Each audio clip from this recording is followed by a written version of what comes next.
My name's Gilligan. I'm Jackson Farrell, Dr. Jackson Farrell. Well, how could anyone possibly kiss that long? Oh, it's easy. They were chewing bubble gum and their braces locked. 31, 32, 30. Oh, Gilligan, you're not even trying. Premiering in 1964, Gilligan's Island quickly became one of television's most beloved sitcoms. With its quirky castaways stranded on a deserted island, the show mixed slapstick humor with lighthearted adventure, creating a formula that entertained audiences for decades. Did you see this ship? Well, you see, it's right out there. You look over to the left, and now straight down.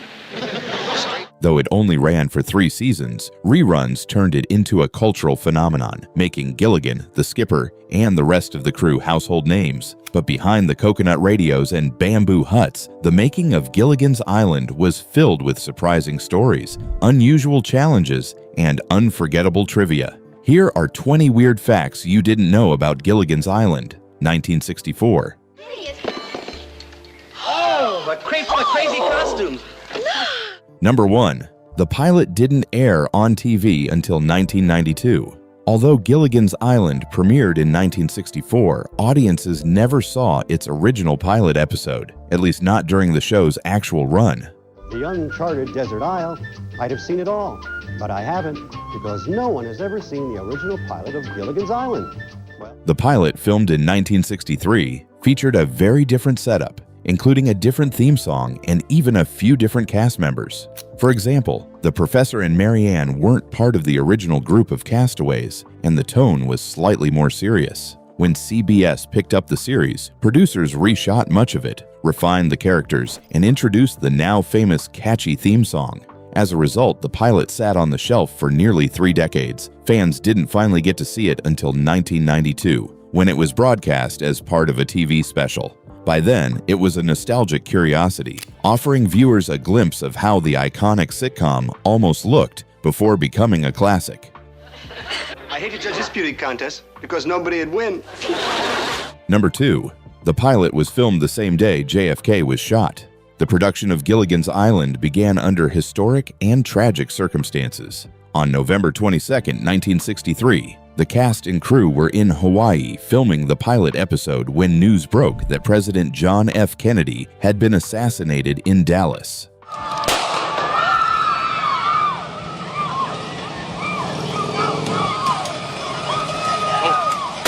The somber announcement cast a heavy shadow over the set as the actors tried to continue working while processing the shocking national tragedy. Many later recalled the surreal experience of shooting lighthearted comedy scenes on the beach while the rest of the country was plunged into mourning. The contrast between the goofy antics being filmed and the grim headlines dominating the radio underscored how strange that day felt. Despite the difficult timing, production moved forward, but the coincidence forever linked the start of Gilligan's Island with one of America's darkest moments in history. Said every car tells a story, and this one recalls the day, the moment America lost a president.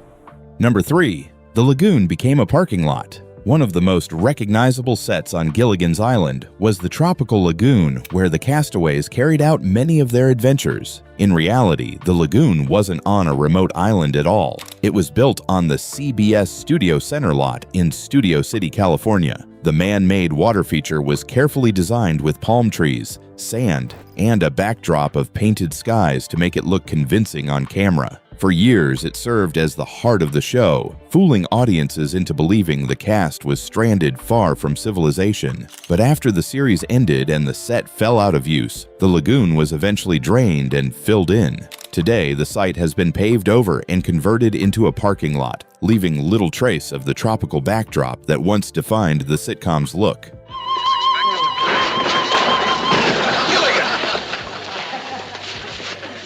Number 4. The original theme song was twice as long and calypso style. Before the world came to know the jaunty, just sit right back and you'll hear a tale theme, Gilligan's Island had a very different musical introduction. The original pilot featured a theme song that was nearly twice as long and performed in a calypso style, written by composer John Williams, who would later create legendary scores for Star Wars, Jaws, and Indiana Jones. The song was more laid back, with a tropical rhythm that matched the island setting. However, producers quickly realized it didn't have the catchy punch they wanted. For the official series premiere, they replaced it with the now iconic shanty-style theme composed by George Weil and Sherwood Schwartz. The change not only tightened the intro, but also cemented the show's identity, giving audiences one of television's most memorable and enduring theme songs. The mate was a mighty sailing man, the skipper brave and sure. If you're enjoying this so far, hit that like button and subscribe for more awesome movie facts. And tell us in the comments, what movie brings you the most nostalgia, and which one should we cover next? Gilligan, any information that you need in this book is there, so look it up! Number 5. Mary Ann was originally a secretary named Bunny. When Gilligan's Island was first conceived, the lineup of castaways looked very different from the one audiences came to love. In the original pilot, there was no Mary Ann Summers. Instead, the farm girl role was filled by a secretary character named Bunny. Unlike Mary Ann's wholesome, down-to-earth charm, Bunny was written as more of a stereotypical dumb blonde, offering little personality beyond comic relief. The change came after test audiences and producers felt the character wasn't relatable enough to balance the rest of the ensemble. When the show was picked up, Bunny was scrapped and replaced by Mary Ann, played by Dawn Wells. Her sweetness and approachable nature quickly made her one of the most beloved characters on the island, proving the rewrite was one of the smartest creative decisions the producers ever made. A plane! We're going to be rescued! They'll see our signal! Plane! 6. Russell Johnson refused to take off his shirt at the audition. When Russell Johnson auditioned for the role of Professor Roy Hinckley, the producers had an unusual request. They asked him to take off his shirt so they could see if he had the physique to play the resourceful island intellectual. Johnson, however, flatly refused. He felt the request was unnecessary for the character, who was more about brains than brawn. Despite his refusal, his intelligence, charm, and calm demeanor impressed the casting team enough to land him the role anyway. Ironically, while Johnson rarely appeared shirtless on the series, he became one of its most popular cast members. Fans admired the professor's mix of scientific know-how and steady leadership, proving that Johnson's instincts were right. He didn't need to flex muscles to win over audiences. With some actors, they have acting in their blood. With me, I've got blood in my acting. Number 7. Mary Ann's skirt sold for over $20,000 at auction. Gilligan's Island memorabilia has long been a hot commodity for collectors, and few items are as iconic as Mary Ann Summers' wardrobe. In 2005, one of her gingham skirts, worn by actress Dawn Wells throughout the series, went up for sale at a Beverly Hills auction house. The instantly recognizable costume piece drew intense bidding, ultimately selling for more than $20,000. For fans, the skirt symbolized Mary Ann's wholesome girl-next-door appeal and the nostalgic charm of the show. Wells herself often said she was amazed at the enduring affection people had for Mary Ann, and the auction only reinforced how deeply the character remained etched in pop culture. The impressive sale price demonstrated just how valuable a piece of island history had become to devoted fans. Don't even put your teeth together. That's easy. And don't trip or bump into anything. That's impossible. Number 8. Bob Denver fought to get the professor and Mary Ann in the theme song. In the first season of Gilligan's Island, the theme song introduced most of the cast by name. The skipper too, the millionaire. But left the professor and Mary Ann out, referring to them dismissively as the rest. Russell Johnson and Dawn Wells were understandably disappointed, since their characters were central to the ensemble. Their co-star, Bob Denver, who played Gilligan, took it upon himself to fix the problem. He told CBS executives that unless Johnson and Wells received proper billing, he would demand his own name be removed from the credits entirely. The threat worked. The network agreed to reshoot and rescore the opening sequence, giving the professor and Mary Ann full recognition. Starting in season 2, the song was updated to the now familiar version that immortalized all 7 castaways equally, thanks to Denver's loyalty to his fellow actors. If I was a radio, we wouldn't be in such trouble. So? I want to be a radio again. Well, Gilligan, it's not all that easy to do. Number 9. The coconut cups were replaced on set. One of the charming details of Gilligan's Island was the castaways' use of coconut cups, a clever touch meant to emphasize their resourcefulness. In the earliest episodes, those cups were actually made from real coconuts that had been hollowed out for the cast to drink from. However, the natural shells quickly caused problems on set. Liquids tended to soak through the porous material, and under hot studio lights, the cups often looked warped or messy on camera. To solve the issue, the props department replaced the real coconuts with sturdier, artificial versions designed to look identical but function better during filming. The switch not only saved the actors from sticky hands, but also ensured the drinks looked consistent on screen. What seemed like authentic island survival was really a bit of Hollywood movie magic. Hi, Skipper, what are you doing? I'm recharging the batteries on the radio. Now, if it isn't too exhausting, would you mind turning the radio on? Number 10. Natalie Schafer hid her real age from everyone. Natalie Schafer, who played the glamorous and pampered Lovey Howell, carefully guarded one personal secret during her time on Gilligan's Island: her age. In reality, Schafer was 13 years older than her on-screen husband, Jim Backus, who portrayed the millionaire Thurston Howell III. Not wanting to jeopardize her career or be typecast, she refused to tell the cast or producers how old she actually was. Even friends and colleagues were kept in the dark, as Schafer skillfully avoided the subject whenever it came up. It wasn't until much later that fans discovered she had been born in 1900, making her well into her 60s during the series. Her youthful energy, sharp comedic timing, and elegant style made the revelation all the more surprising, proving age was just another role she managed to keep hidden. My dear, this is a hospital. We have more important things to do than take care of sick people. Number 11. Rush hour traffic made filming impossible. Although the lagoon set on the CBS lot in Studio City looked like a deserted island paradise, its location created a unique production headache. The man-made lagoon was built just a short distance from a busy freeway, and whenever rush hour hit, the constant roar of cars and trucks carried straight onto the set. Sensitive microphones picked up the background noise, making it impossible to record clean dialogue. As a result, filming schedules had to be carefully arranged around traffic patterns. Cast and crew often found themselves waiting for quieter periods in order to shoot crucial scenes. While the tropical setting looked convincing on screen, the reality was that it was anything but remote. Hollywood magic had to compete with the very modern sound of Los Angeles commuters driving by just beyond the palm trees. Number 12. Tina Louise believed the show hurt her career. Tina Louise, who played the glamorous movie star Ginger Grant, often clashed with the producers over how her character was written. She had signed on believing Ginger would be portrayed as a witty, sophisticated actress, but the scripts often reduced her to a stereotypical dumb blonde, played mostly for laughs. Louise pushed back, frustrated that her ideas for giving Ginger more depth were ignored. After the series ended, she became openly critical of Gilligan's Island, claiming the role damaged her reputation as a serious actress. While her co-stars embraced the sitcom's legacy, Louise distanced herself, refusing to appear in reunion specials or TV movies. Despite her concerns, Ginger became one of the most iconic characters on the show, though Louise always felt the typecasting limited the career she had envisioned. You shouldn't call Mr. Howell a prisoner. The jailbird's fine.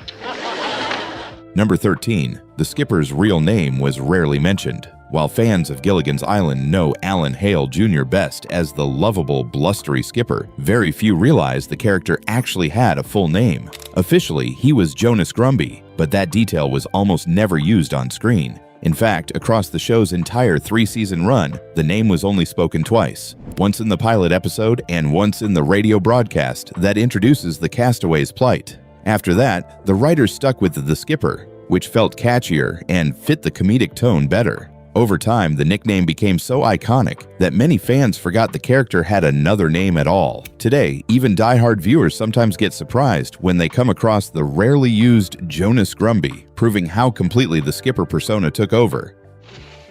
I didn't hurt you too bad, did I? You try moving your jaw back and forth. Good.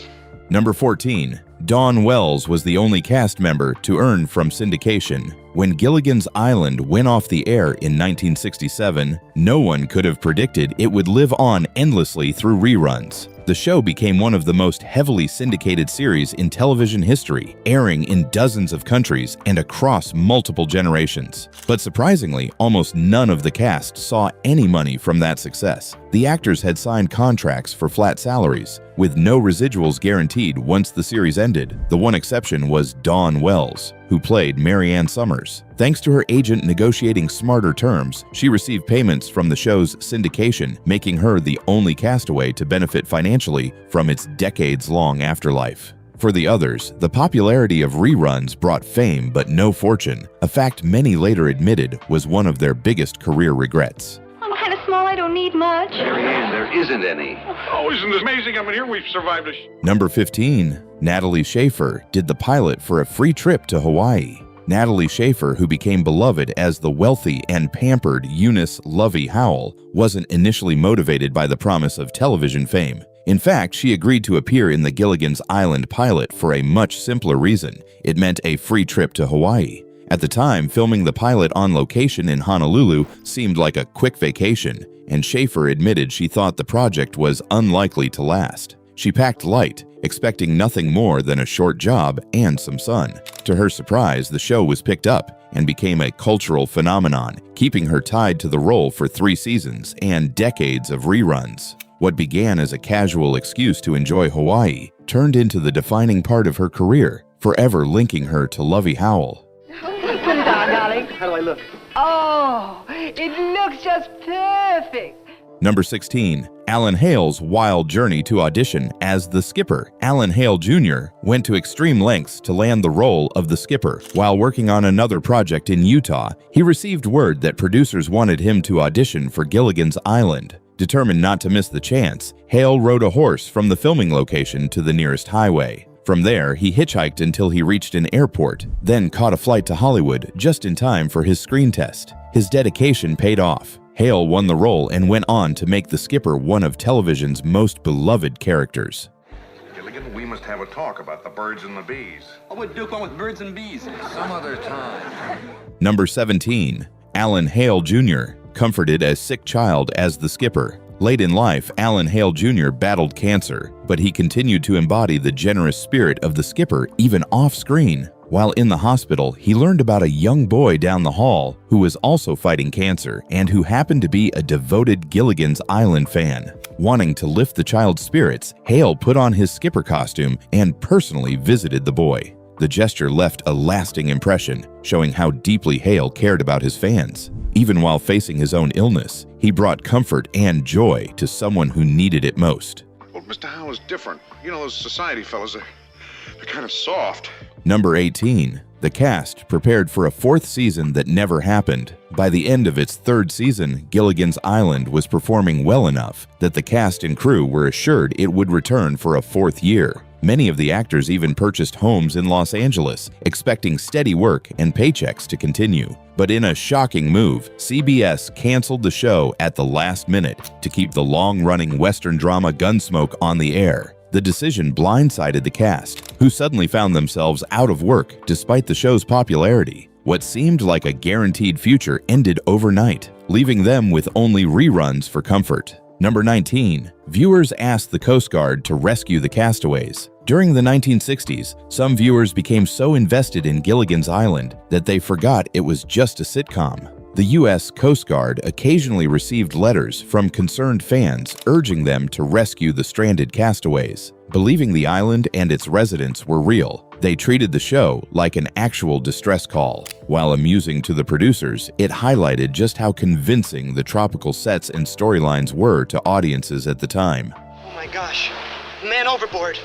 I'll save you, Skipper! Number 20. The final episode left the castaways stranded. Unlike many classic sitcoms that wrap up their stories with closure, Gilligan's Island ended on a permanent cliffhanger. The final episode of the 3rd season, Gilligan the Goddess, aired in April 1967 and left the castaways still stranded on their desert island. There was no dramatic rescue, no farewell, and no indication of whether they would ever make it home. CBS canceled the show abruptly soon after, leaving the fate of Gilligan, the skipper, and the others unresolved. For fans, the lack of an ending was both frustrating and strangely fitting. The open question became part of the show's enduring charm, sparking endless speculation and keeping reruns popular for decades. Later reunion movies attempted to answer what happened, but the original series never gave audiences a true conclusion. Oh, the plane! It's going! It's going! And that's 20 weird facts about Gilligan's Island, 1964. From hidden secrets to surprising behind-the-scenes stories, this shipwrecked sitcom left a legacy bigger than anyone expected. If you enjoyed the video, don't forget to like, subscribe, and let us know in the comments which classic show we should cover next.